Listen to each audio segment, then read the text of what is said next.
মানুষ বিভিন্ন রকমভাবে জীবনযাপন করে। তারা যা ভালো মনে করে সেইভাবেই তারা তাদের জীবনকে চালিত করে। কিন্তু জীবনের শেষে এসে তারা তাদের কাজে, তাদের দর্শনে বা কোনো বিশেষ পথকে অবলম্বন করে নেওয়াতে কি তারা তৃপ্ত হতে পারে? জীবনে কি এই বিষয়টা তৃপ্তি এনে দিতে পারে? একজন মানুষের হয়তো সারা জীবনের একমাত্র উদ্দেশ্য থাকে ধন সঞ্চয় করা, এবং এই কাজে সে সফলও হয়। কিন্তু এই কথা ভুলে যায় যে জন্মের সময় সে যেমন খালি হাতে এসেছিল, মৃত্যুতেও সে তার সঞ্চিত সম্পদের এক কণাও সঙ্গে নিয়ে যেতে পারবে না। তাহলে সঠিকভাবে জীবনযাপন করার উপায় কি? আপনার কি মনে হয় এই বিষয়ে?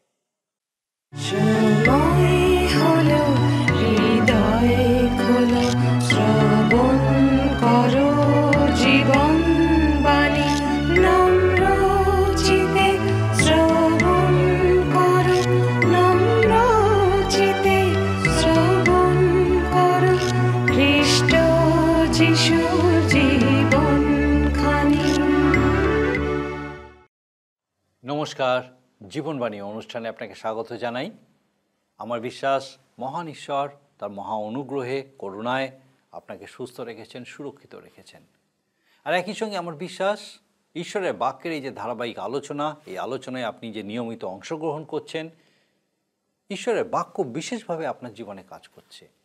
আপনার কাছে আমরা কৃতজ্ঞ যে আপনি আমাদেরকে এই বিষয়ে জানাচ্ছেন কিভাবে ঈশ্বরের বাক্য আপনার জীবনে কাজ করছে, কিভাবে আপনি নতুনভাবে ঈশ্বরকে উপলব্ধি করতে পারছেন, আপনার জীবনে দেখতে পাচ্ছেন জীবনের যে মান, জীবন যেভাবে চলা উচিত, এই বিষয়ে নতুন দর্শন আপনার কাছে প্রকাশ হচ্ছে।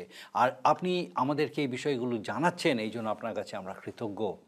একই সঙ্গে আপনাকে ধন্যবাদ, আপনার প্রার্থনার বিষয়ে আমাদেরকে জানাচ্ছেন। আমরা আপনার জন্য নিয়মিত প্রার্থনা করছি, আর আমাদের বিশ্বাস ঈশ্বর আমাদের প্রার্থনা শুনছেন এবং তিনি তার নির্ভীত সময় অবশ্যই তার উত্তর আপনাকে পেতে সাহায্য করবেন।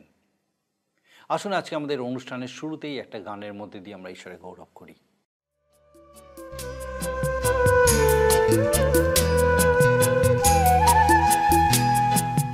হে তৃষিত মানব, হে তৃষিত মানব, হে তৃষিত মানব, হে তৃষিত মানব, পেয়েছো খুঁজে কি তুমি সেই অমৃত জলের ধারা,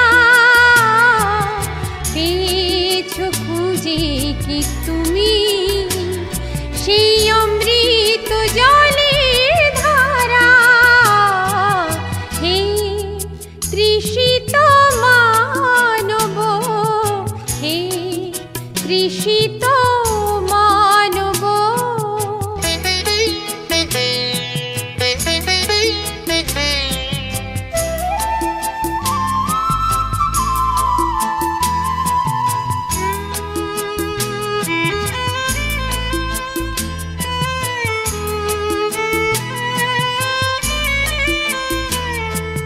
কেন বলো তুমি ছুটে চলো বৃথা জগতের সুখ পথে, জগতের সুখ পথে, এই পথ যাবে না কোনো দিনও যেন চিরন্তন সত্য পথে, চিরন্তন সত্য পথে, সত্য পথের পথিক হয়ে।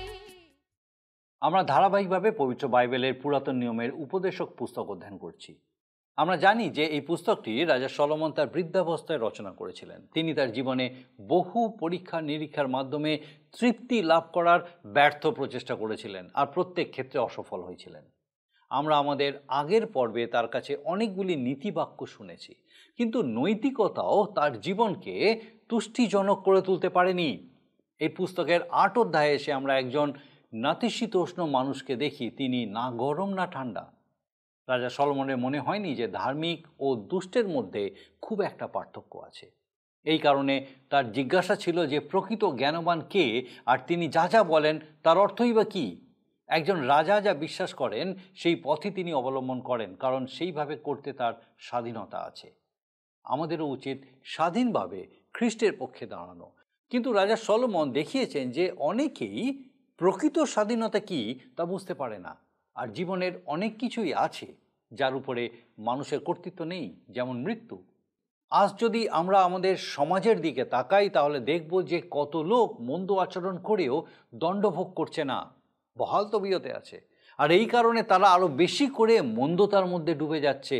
কিন্তু আমাদের মনে রাখতে হবে ঈশ্বরের কাছে অনন্তকাল আছে তাদের বিচার করার জন্য। রাজা সলোমনের পর্যবেক্ষণ হলো যে যেহেতু একজন ধার্মিক ও একজন দুষ্টের পরিণাম এক, তারা কি করলো না করলো তার মধ্যে কোনো তফাৎ নেই। তার এই বিষয়ে উপসংহার হলো যে এই জীবনকে উপভোগ করা ছাড়া আর কোনো কিছুতেই তৃপ্তি পাওয়া যায় না।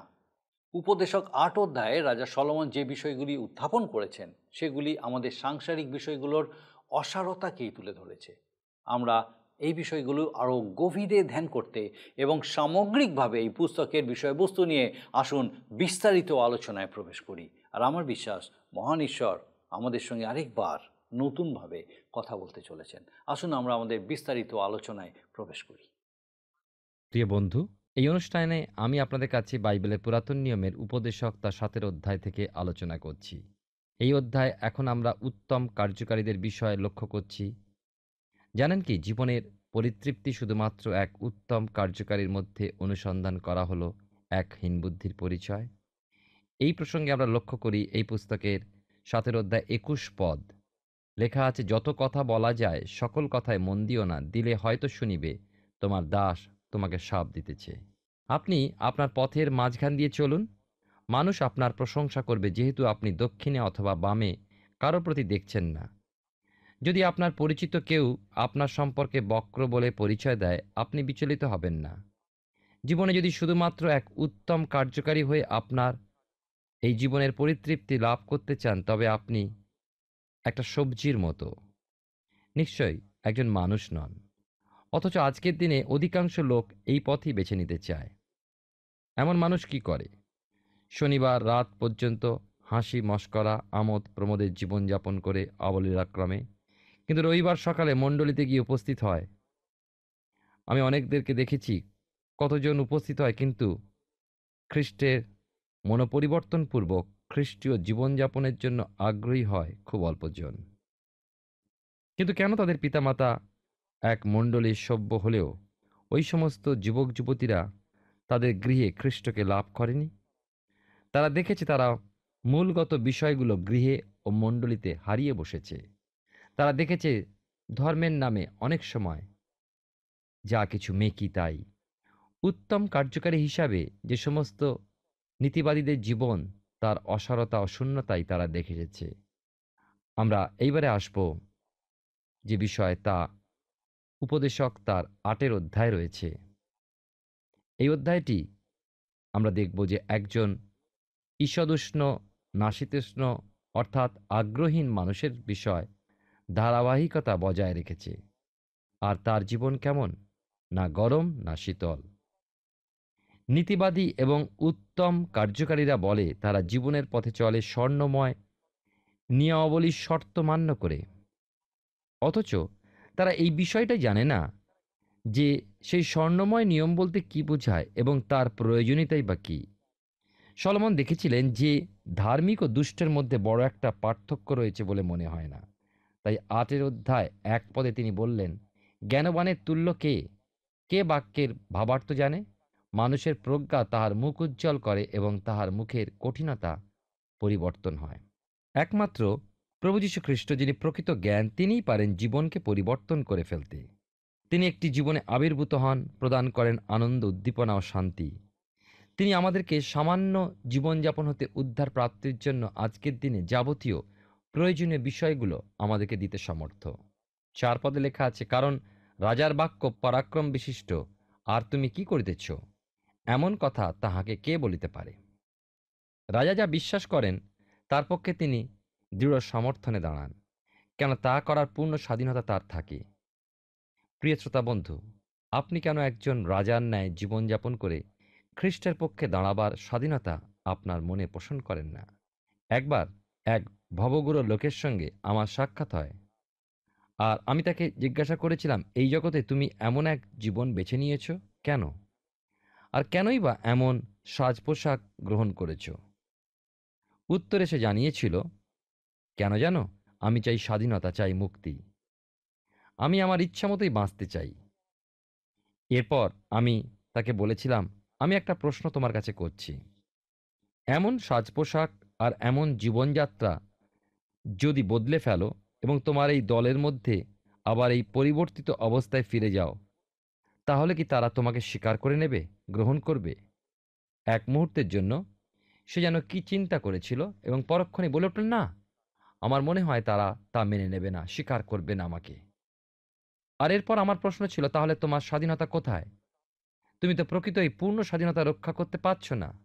সেই যুবক কিছু উপলব্ধি করেছিল যে তার মধ্যে তার দলের অনুমোদন প্রমাণিত রয়েছে, অতএব সে প্রকৃতই জানে না যে স্বাধীনতা কি। আজ কত মানুষ নেশা দ্রব্য গ্রহণ করছে, যেহেতু তারা তার দলের অধীনতা স্বীকার করে। আমি ওই যুবককে পুনরায় জিজ্ঞাসা করেছিলাম, তুমি কি মনে করো আমি যেমন পোশাক পরিচ্ছদ পরেছি আমি তার অধীন? যুবকটি উত্তর জানালো, হ্যাঁ, সে তাই মনে করে। তখন আমি তাকে বুঝিয়ে দেওয়ার সুযোগ পেলাম এবং বললাম যে স্বাধীনতা আমার রয়েছে, আমি ভোগ করছি, তা কিন্তু তার নেই। আমি তাকে বললাম, যে পোশাকে আমাকে তুমি এখন পরিহিত অবস্থায় দেখছো, সেই পোশাক আমার, কিন্তু সর্বক্ষণের পরিধেয় নয়। আমি যেমন খুশি পোশাক বদল করতেও পরতে পারি, আর আমি তাও করি। একটা বিশেষ নকশা বজায় রেখে আমায় সাজসজ্জা করতে বা পোশাক পরতে হয় না। আমার স্বাধীন ইচ্ছা রয়েছে, সেই মতো করি। তাকে আরও বলেছিলাম, দেখো, তুমিও আমি এমন এমন এক জগতে বাস করছি যেখানে ঈশ্বরের বিপক্ষ রয়েছে সর্বদা কার্যরত। মানুষ সাধারণত সেই নির্দেশ মেনে চলে, কিন্তু আমার জানু সর্বদা খ্রিস্টের কাছে নত। সেই প্রভু যীশু খ্রিস্টকে আমি আমার ব্যক্তিগত ত্রাণকর্তা প্রভু বলে স্বীকার করে নিয়েছি, আর সেই হলো প্রকৃত স্বাধীনতা। আমি তাকে আমার প্রভু ও ত্রাণকর্তা বলে ডেকে থাকি। কোনো বিশেষ দল বা গোষ্ঠীর অনুগত বা অনুসরণকারী নই। আমার রুচি ও পছন্দ আমার ইচ্ছা মতোই। হে যুবক, তুমি যদি সেই প্রকৃত স্বাধীনতা চাও, তবে এসো খ্রিস্টের কাছে। প্রভু যীশু বলেছেন, পুত্র যদি তোমাকে স্বাধীন করেন, তবে তোমরা প্রকৃতরূপে স্বাধীন হইবে। আর সত্যি তা হলো প্রকৃত স্বাধীনতা। মানুষের পক্ষে এই বিষয়টা বুঝে ওঠা কষ্টকর যে উত্তম কার্যকারী ব্যক্তিগণ জেলখানার কয়েদিদের মতোই ঈশ্বরের বিপক্ষ। তারা তাদের দলের কাছে দলের নিয়মাবলীর অধীনে সেগুলি মান্য করতে তারা বাধ্য। কোনো দিকে না দৃষ্টি ফেলে পথের মাঝখানটি দিয়ে এগিয়ে চলার যে এক জীবনযাপনের পদ্ধতি, তার কাছে তারা বশীভূত অবস্থায় থাকে। ৮ পদ আমি পাঠ করি। আত্মা রাখিতে আত্মার উপরে কোনো মনুষ্যের কর্তৃত্ব নাই, এবং মরণ দিনের উপরে কর্তৃত্ব কাহারও নাই, এবং সেই যুদ্ধে ছুটি সম্ভবে না, আর দুষ্টতা দুষ্টকে বাঁচাইবে না।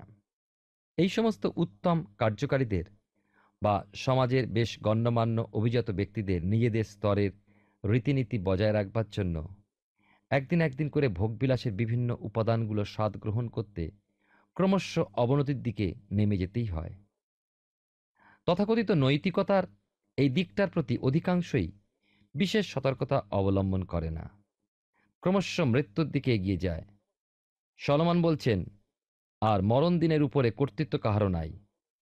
তারা বলে তারা স্বাধীন, কিন্তু তাদের এই পরাধীনতার কথা তারা নিজেরাই জানে না। কি আশ্চর্য, তাই নয় কি? 8 অধ্যায় 11 পদে লেখা আছে, দুষ্কর্মের দণ্ডাজ্ঞা তরায় সিদ্ধ হয় না, এই কারণ মনুষ্য সন্তানদের অন্তঃকরণ দুষ্কর্ম করিতে সম্পূর্ণরূপে রত হয়।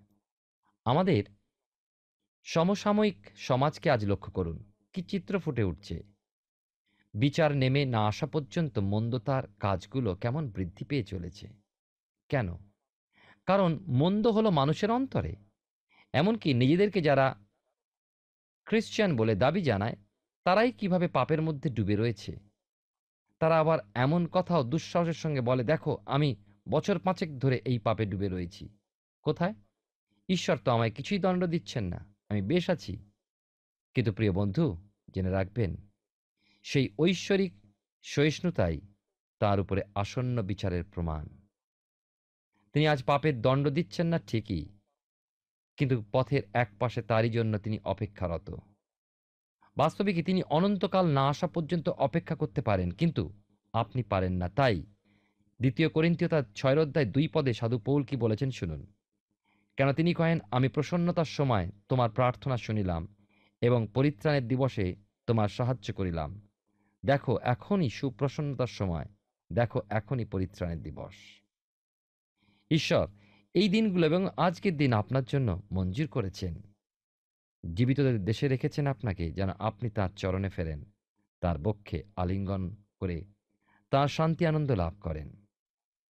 ১৪ পদ দেখুন কি লেখা আছে।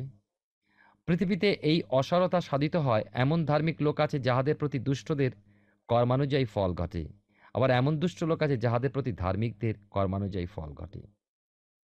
সলোমন লক্ষ্য করেছেন যে আপনি যখন বিষয়গুলোর উপরিভাগকে দেখেন, তখন মনে হবে না যে দুষ্ট ধার্মিক উভয়ের মধ্যে বিশেষ পার্থক্য রয়েছে, যেহেতু উভয়েরই পরিণাম এক। ১৫ পদে কি লেখা আছে দেখুন। তখন আমি আমাদের প্রশংসা করিলাম, কেননা ভোজন পান ও আমোদকরণ ব্যতীত সূর্যের নিচে মানুষের আর ভালো কিছুই নাই। সূর্যের নিচে ঈশ্বরদত্ত তাহার জীবনকালে উহাই তাহার পরিশ্রমে তাহার সহবর্তী হইবে। ভোজন পান ও আমোদকরণ অর্থাৎ সর্বাপেক্ষা প্রয়োজনীয় বা উৎকৃষ্ট বিষয়টি জীবনে কি? তা হল জীবনে উপভোগ করা। মানুষের ইহকালে তার পরিশ্রমের সহায়ক হল জীবনে আনন্দ উপভোগ, আর তাই হল মানুষের জীবনে সর্বাপেক্ষা অধিক রূপে অসার। এবার আমি আসবো আপনাদের কাছে ৯ অধ্যায় শুরু বা কিছুটা আলোচনা করতে চাই কি বিষয়ের পরিপ্রেক্ষিতে রাজা সলোমন এই ৯ অধ্যায় আমাদের কাছে প্রকাশ করেছেন। আমরা নীতিবাদীকে উত্তম কার্যকারী বলে অভিহিত করছি বা করেছি, অর্থাৎ নীতিবাদীর সক্রিয়তা লক্ষ্য করি উত্তম উত্তম কার্য সাধনের মাধ্যমে। এ ধরনের ব্যক্তিরা বলে থাকেন, আমার বিশ্বাস মানুষের আপনার কাছে যা প্রাপ্য আপনি যদি সমস্তই শোধ করেন আর একটা সাধু জীবন যাপন করেন, তবে নিশ্চয়ই আপনাকে স্বীকার করবেন। এমন ব্যক্তি ধারণা হলো যে সর্বদা নিজের পরিচালনায় সে সম্মুখের দিকে এগিয়ে চলেছে। নিজেদের প্রতি তাদের ধারণা হলো, আমি আমার পরিত্রাণের ব্যবস্থা নিজেই করে নিয়েছি, আর বাস্তবে কি আমি মানুষের একজন সুহৃদ।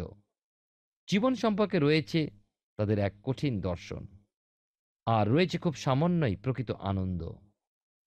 আরও কিছু থাকে তাদের সন্ধ্যায় বিলাসবহুল ভোজসভায় উপস্থিতির অভিজ্ঞতা, কিন্তু এ সমস্ত সত্ত্বেও সে এসে পৌঁছায় এক দুঃখ ও বিষাদপূর্ণ এক জীবনে। আমরা দেখেছি যে উপদেশক পুস্তকের অধিকাংশ শিক্ষাই সম্পূর্ণ মূলগত। ওই শিক্ষাগুলো সূর্যের নিচে মানুষের যে দর্শন তাই প্রকাশ করে।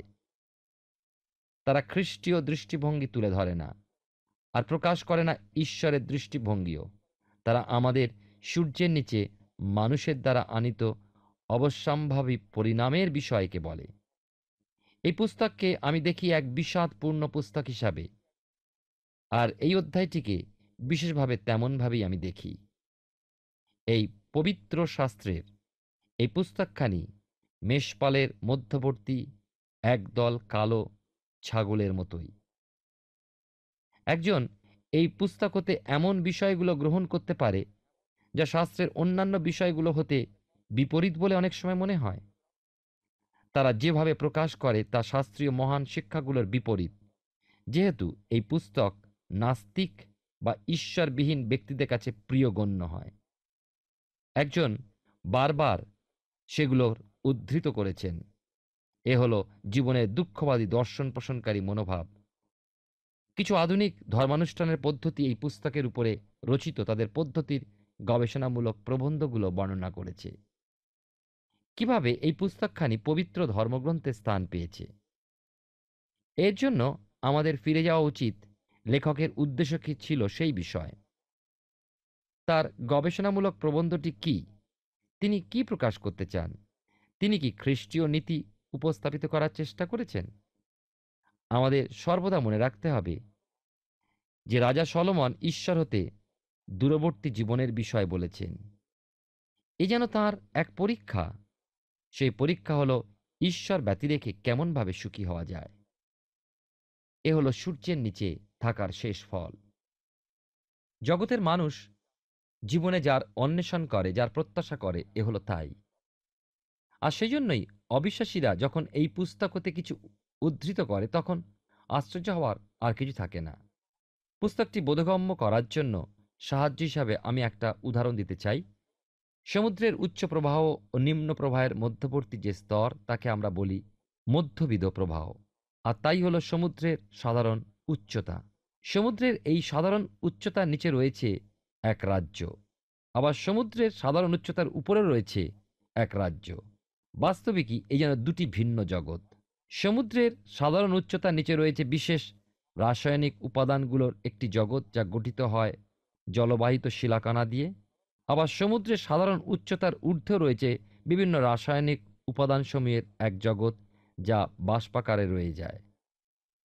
সমুদ্রের সাধারণ উচ্চতার নিচে থাকে ডানাওয়ালা মাছ, আবার উপরে থাকে ডানা মেলা পাখিও।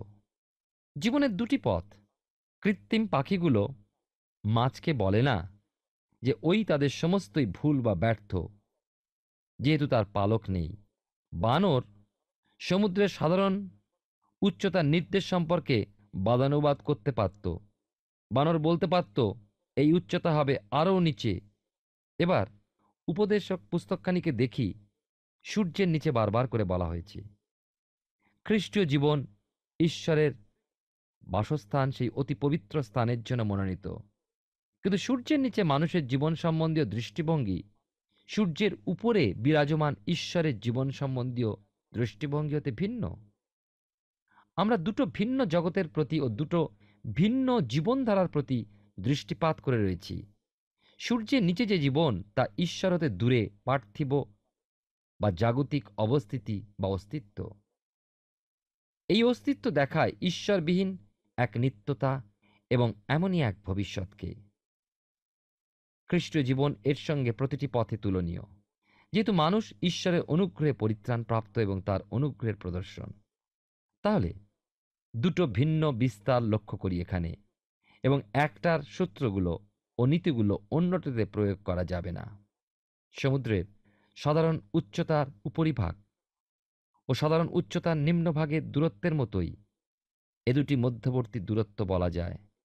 কেন এ বিষয়টা ঠিক যে একজন খ্রিস্টানকে যদি কলসীয় পত্রের 3 অধ্যায় 1 পদ, অর্থাৎ অতএব তোমরা যখন খ্রিস্টের সহিত উত্থাপিত হইয়াছ, তখন সেই ঊর্ধ্বস্থানের বিষয়ে চেষ্টা করো, যেখানে খ্রিস্ট আছেন, ঈশ্বরের দক্ষিণে বসিয়া আছেন।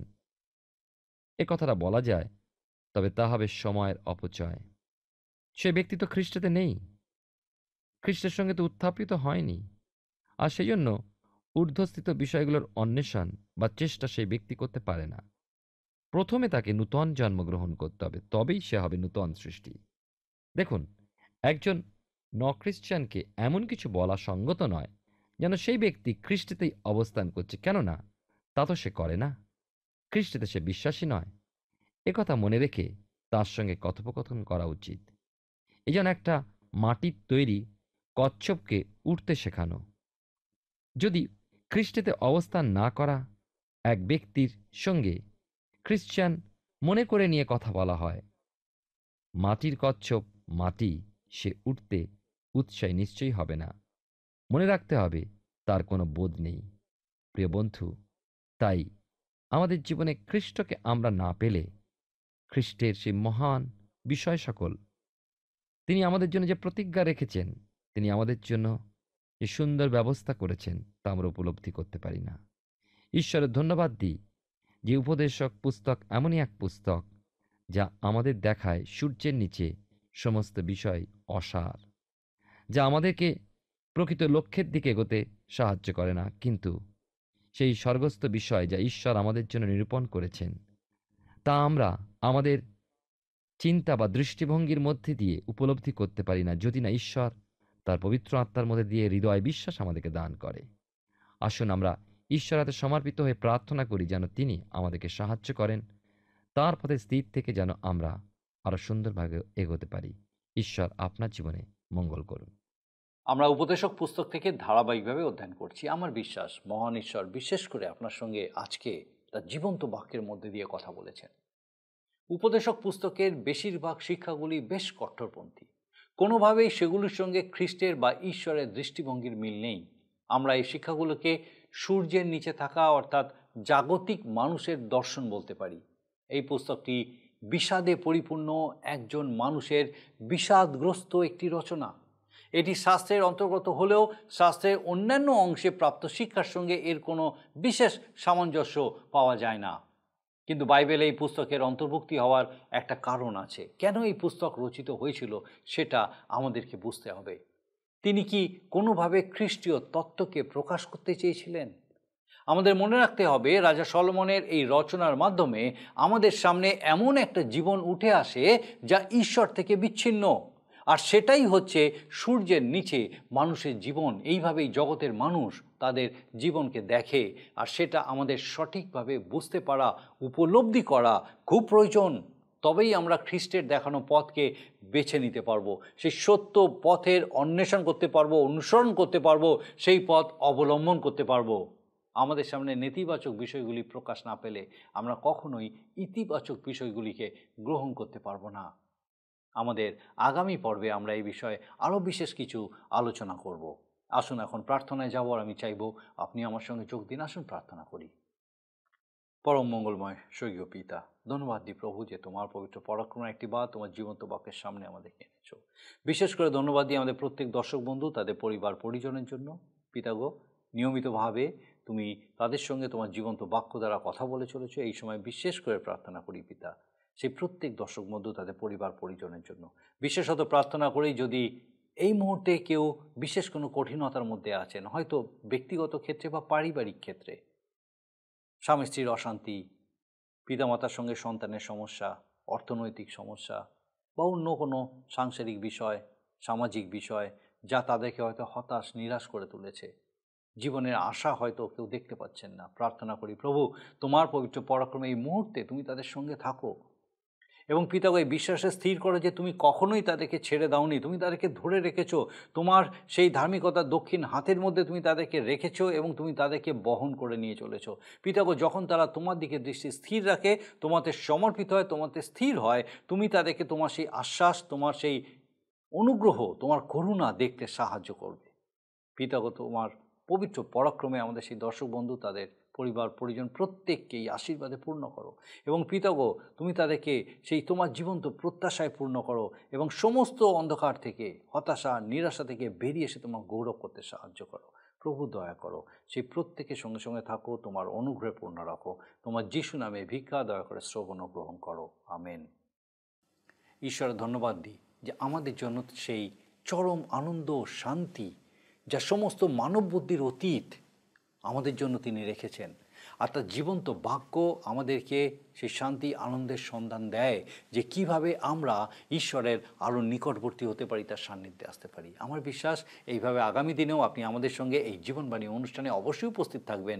এইভাবেই যখন আমরা ঈশ্বরের বাক্যের এই আলোচনার মধ্যে দিয়ে আরও বেশি করে তার সান্নিধ্যে আসব এবং তার শান্তি আনন্দে পূর্ণ থেকে তার গৌরব করতে পারবো। ঈশ্বর আপনার মঙ্গল করুন। প্রিয় বন্ধু, আসুন আমরা আজকের প্রশ্ন উত্তরে আসি। গতকালের প্রশ্নের উত্তর অপশন বি, মরণ দিন। আজকের প্রশ্ন, পুত্র যদি তোমাকে স্বাধীন করেন কে বলেছেন? Option A Paul, B Johan, C ঈশ্বর, ডি প্রভু যীশু।